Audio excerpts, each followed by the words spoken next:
There's nothing in the world quite like Rodeo Drive. I'm Bronwyn Cosgrave, and you are listening to Rodeo Drive, the podcast. This is a show about 3 blocks in Beverly Hills that became known the world over as the ultimate in luxury retail. Our story begins with the Rodeo Drive boutique, which started it all, Giorgio Beverly Hills. Giorgio Beverly Hills is where I first really fell in love with the theater of retail. And so he picked a name, Giorgio. It was going to be something that had a European flair to it. And that's really as simple as that.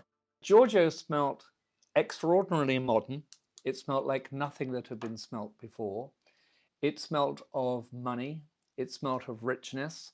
And it drove the world mad. Giorgio was founded in the early 1960s in Beverly Hills and helped put Los Angeles on the map as a fashion capital. It innovated much that is considered modern in high fashion today. Along the way, Giorgio also had its shares of ups and downs. But before we tell Giorgio's story, let's visit Rodeo Drive right now. On Rodeo Drive in Beverly Hills, the city has shut down restaurants, bars, and retail shops, all non-essential businesses, including spas and hair salons, massage parlors, nail salons. Life changed for everybody in early 2020 with the arrival of the coronavirus pandemic. All Rodeo Drive stores had to shut their doors. Now, retailers are beginning to welcome people back. It's a time of re-emergence and renewal. Some stores are now open for in-store shopping. Many are offering curbside pickup. Let's check in with Kathy Gohari and Nicola Cagliata of the Rodeo Drive Committee, which represents retailers on the street. Kathy is Valentino's Director of Client Engagement. This is a bit new for us all, For luxury business, things don't always get done this way. You drive up to the store. We're fully equipped between the gloves, the masks. We even have these things that are very cool. They're very Star Trek-ish. They're UV wands that basically sanitize anything within 10 seconds. We're all reinventing ourselves by the second. Every second is a new experience. But there's still something with human touch and human contact. I am notorious for staring at a hemline and telling you it's just wrong. That's something that I can't offer at curbside. I can't do it even virtually. People don't just buy products, they buy emotions and feelings and experience and trust. That's Kathy Gohari. Nicola Cagliata is the regional manager for the Swiss luxury watch brand Jaeger LeCoultre. He says that community is at the heart of what makes Rodeo Drive, Rodeo Drive. I would say that Rodeo Drive is a very small and needed community, but I will expand that and I would say that Beverly Hills is a very small and needed community where you feel like you're part of a family. You truly, truly, truly feel like you're part of something special, something unique that I don't think it's easy to find anywhere else in the world. So back in the early 60s, Rodeo Drive was a village. In that village, Fred and Gail Hayman created a retail phenomenon, Giorgio Beverly Hills. Giorgio was swanky. The women's clothes were sleek. The men's clothes were sexy, yet rigorously tailored. The world noticed Giorgio because celebrities shopped there in droves. Giorgio brought the fashion world experience retail, as well as the first independent fashion perfume, and long before Juicy Couture, the dressy tracksuit. Cameron Silver recalls experiencing Giorgio's atmosphere as a child. Now he owns Decades, the West Hollywood vintage clothing store, and is the fashion director of the H by Halston brand. Giorgio of Beverly Hills is where I first really fell in love with the theater of retail. I can remember going in there with my parents, probably during sales season, and being so mesmerized by the flow of people and the glamour and the idea of being in the extension of someone's living room. It really had a profound impact on what I thought the luxury experience was about. How was it an extension of someone's living room? Well, my memories of Giorgio are that there was a pool table and some type of bar. It didn't feel like you were in a store. It felt much more like a club or a home or something very rarefied. Yet at the same time, there was an accessibility to Giorgio at the same time. Let's hear Giorgio's story, starting with Fred's son, the businessman Robert Hayman, and Rose Apodaca. Rose is the owner of the downtown LA design store A+R. She is the author of Fred Hayman, The Extraordinary Difference, the story of Rodeo Drive, Hollywood glamour, and the showman who sold it all. Mr. Hayman came out from New York to Los Angeles, and specifically Beverly Hills, on the invitation of Conrad Hilton to open up the Beverly Hilton. His background was in hospitality. And so when he invested $12,000 in this little shop in 1961, it was to help out a friend who wasn't doing so well with a store that was owned by a gentleman named George Grant, who was, like Fred, an immigrant to the US. But George had tried his hand at Westerns in the movies because he could also ride horses. That didn't work out, so he decided to open up this little shop. George was the guy who put the whole deal together. It was his idea, his vision, his inspiration. And so he picked a name, Giorgio. It was going to be something that had a European flair to it. And that's really as simple as that. Now, the original store was actually on Dayton, which is just off of Rodeo Drive. It ultimately grew onto Rodeo Drive. But Rodeo Drive at the time was sleepy. It was a quiet town. It was very family oriented. There was a gas station. There was a parking lot. There was an American Savings and Loan. FAO Schwartz was on the street. Beverly Hills was very much like a little village. But of course, the locals were actors like Steve McQueen and Peggy Lipton. What we saw happening when Fred set up shop and others were these independent boutiques that started opening. Rodeo Drive had important stores before it in the 1950s, but really it was in the 60s where you had stores like Paraphernalia, where Peggy Lipton was shopping, and Jack's, where Peggy Moffat, the famous model, she worked there, or Papagayo, where Francesco Hilton, who was Zsa Zsa Gabor's only daughter, worked. Vidal Sassoon set up a salon there. Gene Chekhov, who was the inspiration behind the movie Shampoo, he not only opened up his own salon, but he and Tony Curtis opened up a club in 1968 or so called the Candy Store. And in fact, Rodeo Drive towards the late 60s had a few of these sort of members-only nightclubs where people like Steve McQueen and Mia Farrow and Nancy Sinatra used to hang out. So really what you saw was quite quickly in the 60s, it becoming a really, really chic and hip spot to hang out and party and to shop. And, Giorgio was very much a part of that scene. By 1965, Fred Hayman left high-class hospitality behind. He bought out his Giorgio partners. Then he and Gail, his third wife, turned Giorgio into a boutique powerhouse. Gail and Fred met at the end of 62, actually, when she had applied to become a waitress at the Hilton. And they, within a few months, started dating. And a couple years after that, they married. And Gail, from what Mr. Hayman described, was quite a beautiful, ambitious woman. She loved leopard, red lipstick. She really had an eye for fashion. They added 10,000 square feet to their original 600 square foot space. They added yellow and white signature awnings and a bar. They had a full-time bartender at this magnificent oak bar that not only served alcohol, but also had this beautiful copper cappuccino machine. And by the way, I just want to footnote that with the fact that there were no Starbucks or anything else during the 70s and 80s where you could just grab a cappuccino. So this was considered very, fabulous that you could go there for that.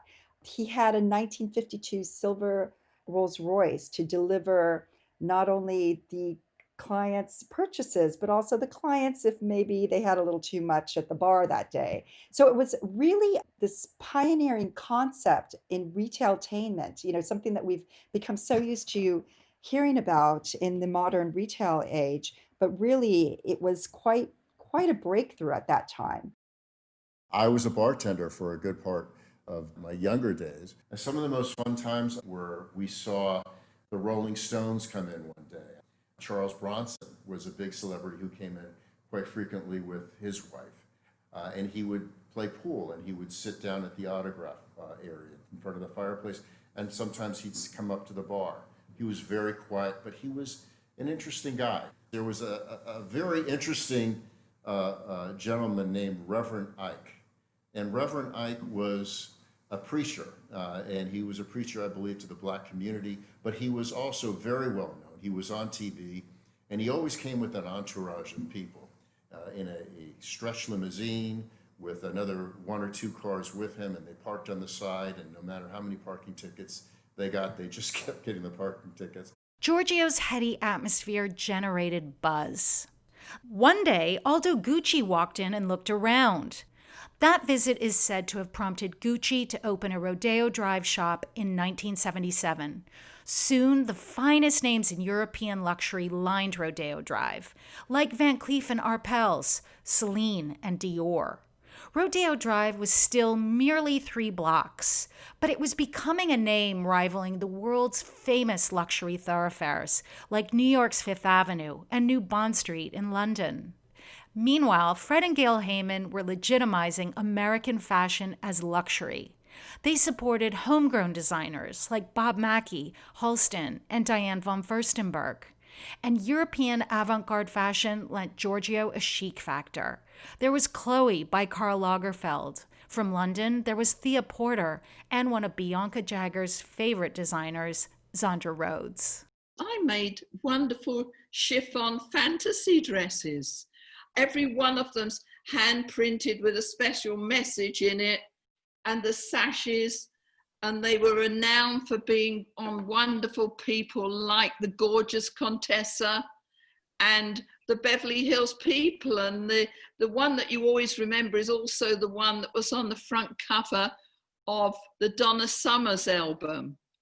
I mean, I was a regular into Los Angeles, the Los Angeles area, and started selling to the magical Giorgio at that time. And of course, they were renowned, I think, for starting off the way the Perfume also happened, because they were selling the pieces in Vogue, which sort of caught fire and really lit up the magical world of Beverly Hills, I think.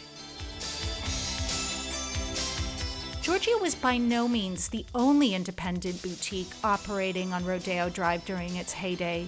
There were others like Jerry Magnin, Lena Lee, and Theodore. But Giorgio innovated experience retail. Then it took its heady, luxuriant atmosphere into the stratosphere when it introduced its infamous perfume. Live the life. Giorgio Beverly Hills. A chance encounter between Fred Hayman and a former Revlon executive, Jim Roth, started it all. His business partner, David Horner, picks up the story. Jim Roth, my partner, was in the shoe repair store one day and ran into Fred, and Fred said, Gail, my wife, has been bothering me to do another fragrance, and I hear you two guys have left Max Factor. Let's have a meeting. So we went, we had a meeting, and Jimmy came back to the office and told me about doing another fragrance, and I said, that's the silliest idea I've ever heard. But we went to the meeting anyway. And also, when we apprised the Haymans of what it would cost to do a fragrance in the traditional way, Fred wasn't anxious to invest that kind of money. And so we went back and said, hey, what can we do to craft something for the store? And with a limited amount of PR, other activity, we can get some national publicity. At that time, the only way you could sample a fragrance was to go into the department store and smell it. We were approached by the 3M company, who we knew for our previous employment, and were shown a technique they were working on which encapsulated fragrance and allowed you to rip it off a piece of paper. It later came to be known as the scent strip. Had this been done before with other perfumes, or was Never. Giorgio one of the first? No, never. Never. Really? No, never. So what gave you the idea that this was a good idea? When people ask me numerous times about, why we were successful and why it became as successful as it is, I have referred to our whole episode as the genius of poverty. The stroke of genius was the pioneering use of the scent strip, or a blotter on a magazine advertisement. The scent strip meant that readers could take a whiff of the perfume. That made Giorgio sought after. Fred Hayman revealed to Women's Wear Daily that 30 to 40 million people smelled Giorgio from the scent strips. The milliner Stephen Jones was one of them, as he flew first class from London to Montreal. And just as we were coming into land, I saw that there was a copy of American Vogue in the back of the seat in front of me. So I picked that up and I saw this thing. I'd never seen it before. And it said, to experience Giorgio Beverly Hills, lift this flap and rub your wrist on it. So I lifted the flap and, of course, released onto my wrist and into the entire aeroplane this huge cloud of Giorgio Beverly Hills. Unbeknown to me, I was being met by the High Commissioner of Canada as well. And so I was offering my right hand to them, of course, clouded in Giorgio Beverly Hills. So how did Team Giorgio cook up the perfume? David Horner says they reached out to their buddy, Jack Friedman. Friedman ran Florissant, one of the leading flavor and fragrance companies. When I called up Florissant and said, hey, we're doing a fragrance for Giorgio Beverly Hills. And they said, what's Giorgio Beverly Hills? In any event, after we got through explaining it to him, the president of Florissant said, I'm not doing fragrance for a store, but I've had a fragrance on the shelf for a number of years. Estee Lauder turned it down. Charles Robson turned it down. And it is the best fragrance ever. And if you want a fragrance, take this damn fragrance. So we took the fragrance and we brought it back. And the truth of the story is I smelled it and I said, oh my God. And I gave it to my secretary. And it so happened that she and I were going out to lunch. We got in the elevator and 4 guys said to her, what are you wearing? I said to her, give me back the sample. And I then took it to my wife, who was French and a former Dior model, and I gave this to her, and she said to me in her best French, oh chérie, c'est du vrai merde. I called up Jimmy and I said, it's a winner. And he said, why do you know it's a winner? I said, because Catherine hates it. So then we took it in to Gail, who hated it equally, and showed it to her friends, Grace Robbins, all the people who came in the store, Judith Krantz. And so she would come back and she would say to me, we could fix this if we put a little verbena in it. So I had a quart of it in the office, and I would take out a new label and I would write Giorgio fragrance with verbena, and I would take it back to her. And I showed her the same fragrance 22 times. Finally, they agreed on the perfume and launched it at a glittering party in a parking lot across the street from Giorgio. Giorgio the perfume became a global sensation. So what was so seductive about it? Roger Dove is a perfumer and fragrance historian. To him, Giorgio was the perfume that summed up the 1980s in a crystal bottle. Giorgio smelt extraordinarily modern.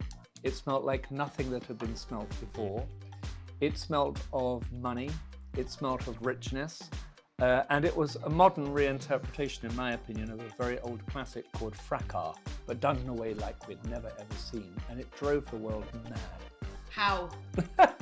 Because everybody wanted it. I think the world was obsessed with America at this moment in time. And the whole idea of Beverly Hills suggested richness, money, a lifestyle that millions of people would aspire to.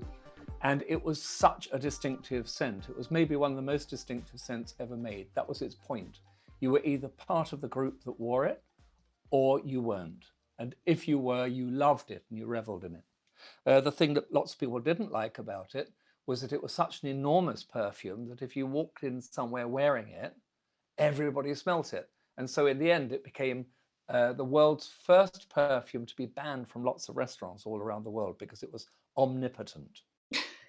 Sort of like a perfume version of padded shoulders, like Joan Collins. 100%. Well, that's exactly what it was. I mean, it was the perfumery equivalent of Dynasty and Dallas, which everybody was hooked on. And so I always say the perfumes became as big as the shoulder pads. And it was also a decade, I think, where the thing of women really started to make a mark for themselves. You know, we saw in Britain, you have Margaret Thatcher. She showed that you could. First woman prime minister in Britain. All around the world, this thing of women wanting to enter the boardroom to prove they could, quite rightly. And that's what this perfume was all about. Giorgio Beverly Hills, the perfume, became a blockbuster, but the perfume ultimately led to the end of Giorgio, the boutique. In 1987, Fred and Gail Hayman sold the perfume for $165 million to Avon. The Giorgio brand went along with it. Fred and Gail went their separate ways. By now, Fred could have gone down in history as the godfather of Rodeo Drive from the vantage point of his Malibu beach houses. But he still owned the Rodeo Drive real estate where Giorgio stood. So he opened up his own shop. He called it Fred Hayman, and he became a fashion consultant for the Oscars. And then Louis Vuitton came calling.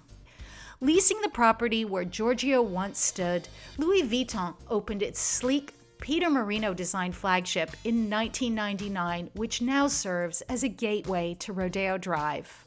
Fred Hayman was a retail visionary and a great businessman. Few in fashion are blessed with the combination of those character traits, says his son, Robert Hayman. One of the things about my dad that I've always really admired is that a lot of people are either very, very creative or they're very analytical. Not many people can be very creative and also very analytical. He was one of those few individuals. He was great when it came to ideation or thinking about new ways and better ways of doing things, definitely thinking out of the box. But he was also really good when it came to numbers. And if you ever saw his books and the way he arranged things and worked with the accountants, it's pretty admirable. Walk down Rodeo Drive today and you will find all of the fabulous names in luxury. They owe their place to the once quirky little store named Giorgio, says Cameron Silver. I mean, LV it's like a temple. It's so huge. And to think that there was once this quirky, independent store that helped build Rodeo Drive. And I also start to think about all those other stores that existed on Rodeo Drive, like Mr. Guy, or I think about doing cotillion at the Daisy Club on Rodeo Drive, or the Luau, these wonderful, unique experiences.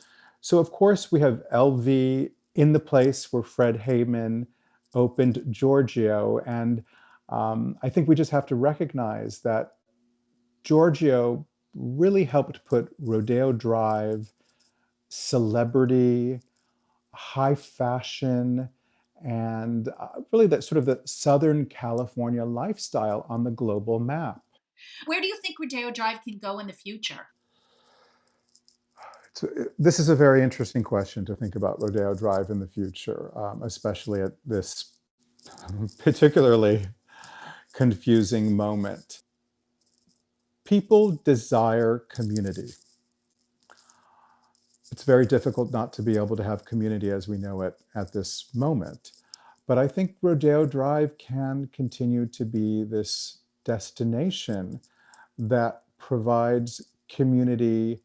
I don't know what that looks like, but I would love to see there be a little bit more of a balance and a little quirk. I think that's what Rodeo Drive could use, again, as a little quirk. Why was the quirk so fabulous?